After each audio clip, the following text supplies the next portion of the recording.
And Jay, we're back with our live studio audience. We are taped behind a live studio audience. And that brings us to our next segment. This is the Jaguar book segment, but it's special today, guys, because we are in a required Readcast edition. Yes. It's a podcast that you can go consume on sexpotcomedy.com. We're not telling you to do that, that's just the information. And you can. And you can. These guys review and talk about incredible classic books. Please welcome to the show, Jessica Austgen and Lauren Bahlman, everybody.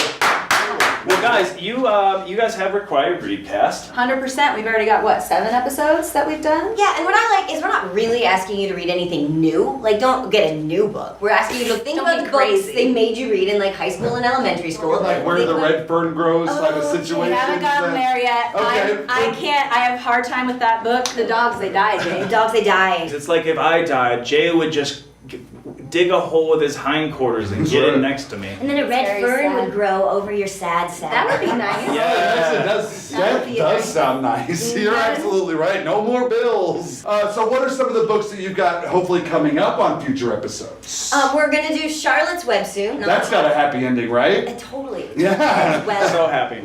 Nothing could go wrong here. Everyone read Charlotte's Web. The titular character is totally fine. She's going to be fine, lives happily ever after. Yes. That's where that phrase originated. Is it just the two of y'all, or do y'all have guests? Just the two of us so far. it's Awesome. us, but if you've had a particularly traumatizing experience with a book, we want you on tape and talking to us about it. Yes. Dandelion wine, waste of time. Not worth your time. Don't do it. You did it right here. I can't explain how many times I've broken into tears on this show because emotions that I hadn't felt in a long time sort of come to the forefront here. Why is mommy moaning? Have you guys cried on the podcast yet, either of you? Tears of laughter, for sure. Oh, See? those are my second favorite kind. Tears of drama. I came close when we did To Kill a Mockingbird, and there is a scene where Atticus has to shoot a rabid dog. Spoiler alert, dogs dying everywhere, It's alive. man. To Kill a Dr. Mockingbird Kev, cover your ears. We're going to take you to an emotional space. Don't stand in the emotional support part.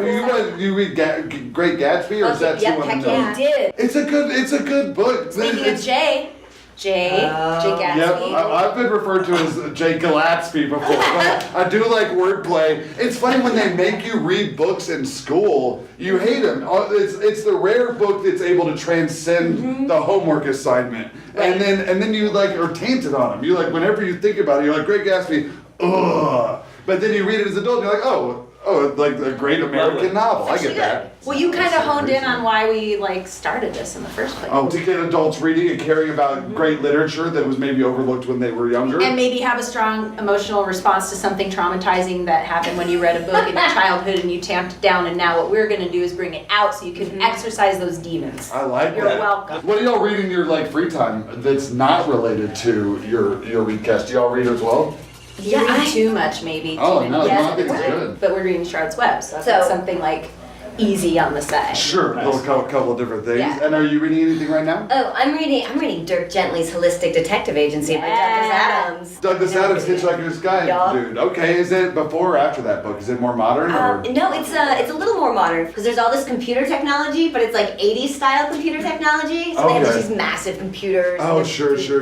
I have a lot of respect for that, but I've got 5,000 books in my pocket. And as you know, today we will be doing top 10 books of all time. Believe it or not. Yes. And it's going to be great. Andy's going to hit us with number 10. Obviously, y'all got 9 and 8 queued up. Number 10. Number 10, what is the 10th best book of all time? What a bummer. It's the Bible. And this is a reflective of science just overtaking everything, Jay. And people finally tossing this book in the trash. That's right. There are at least 9 authors better than God. What's the 9th best book of all time? Oh, the 9th best book of all time is Les Miserables by Victor Hugo. Of course. It is. It's real long. It is. That's right. And what was the 8th best book, if I'm not mistaken? The 8th is the child classic Green Eggs and Ham.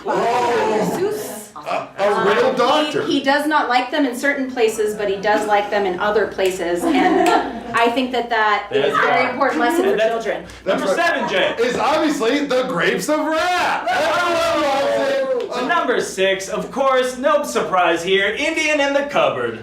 Who doesn't love that childhood classic? Number 5, it's the Dummy's Guide to Online Marketing. Oh, You yes. need to know these things, and if you don't read it, you're not going to be able to market yourself accurately in this day. Oh, what a disaster. That book got me through a lot of hard times, and not just when I was Go a from kid. start up to stand out. And number 4, I think, is obvious. That's Babysitter's Club issue number 33, Stacy's Secret. That is when we find out a lot about diabetes. Number 3 is the book Fight Club by Chuck Palahniuk. Palahniuk. Harvey Weinstein. You are not beautiful. Not surprising here, guys. It's a visit from Jane Austen, Little Women. Just eking out.